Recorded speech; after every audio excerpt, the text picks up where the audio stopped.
This 70-year-old photo tells the story.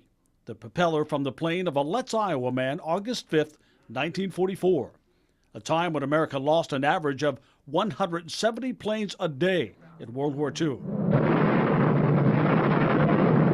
Major Lawrence Herrick was just 24 years old. His son Richard was about to be born. I was born 3 weeks after my father's fatal crash. For most of his life, Richard would know very little about his father's death. My mother never really talked about my father, but you could understand that in the situation she was in. She had a new family, so she never talked about that. A new family that was growing. With Richard's brother, he would soon have a half-sister, and together, decades later, they would start searching for answers. They started with a clue. This lock of hair, sent to his mother so long ago, came with a letter from a sanatorium doctor in France who witnessed the crash and declared him dead. It's the letter from the sanatorium that helped my brother find the town where his father was killed. They turned to the internet. A teen blogger in France responded to a post, helping them find the town where he went down. That would lead to something completely unexpected, the discovery that their father was a local hero. A train was coming in through Rooney with supplies for the Germans. The French countryside was under German control. They forced the French to operate the trains. Lawrence Herrick's job was to get rid of the train. But he wanted to warn the French crew so they would have time to jump off, a move that would put his own life in danger. He strafed the train and came around for another pass. As he came around to drop the bomb or to strafe the plane, he did so, but the locomotive exploded underneath his plane. So he was coming around again to make another run at it, and that's when his plane exploded. Both the train and plane exploded. Farmers in the fields watched it all unfold and rushed to the scene. Many people ran to that area and did pick up the plane parts, but they moved his body to a farm home. They wanted to protect the pilot's body before the Germans got there. Those Germans would then give strict orders. There would be no funeral, no tributes, no words spoken.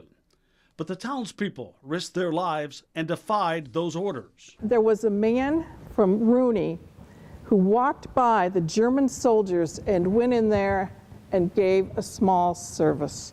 And it did not end with him laid to rest.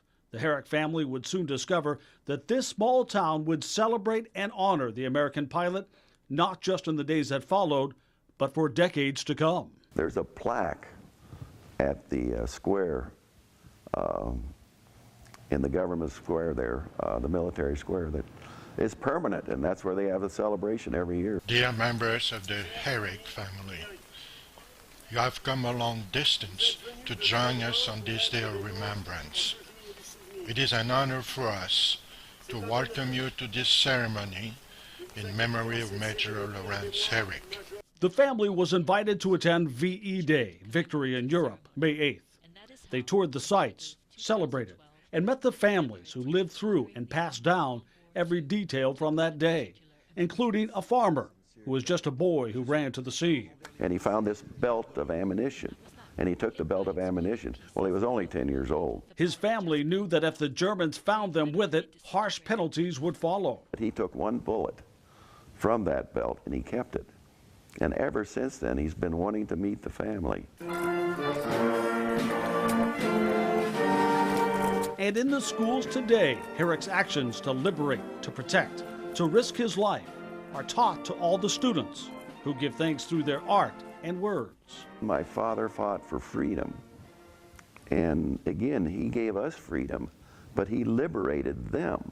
There can be no other place on earth for us like Rooney, France, because my brothers found a father that they never knew. And now, even though they don't get to see him personally, they know that his story lives on. And back home, in the Letts Library designed by his son, these photos tell the story here, too. Just down the street, his body, returned after the war, rest in a small, quiet cemetery surrounded by the growing corn.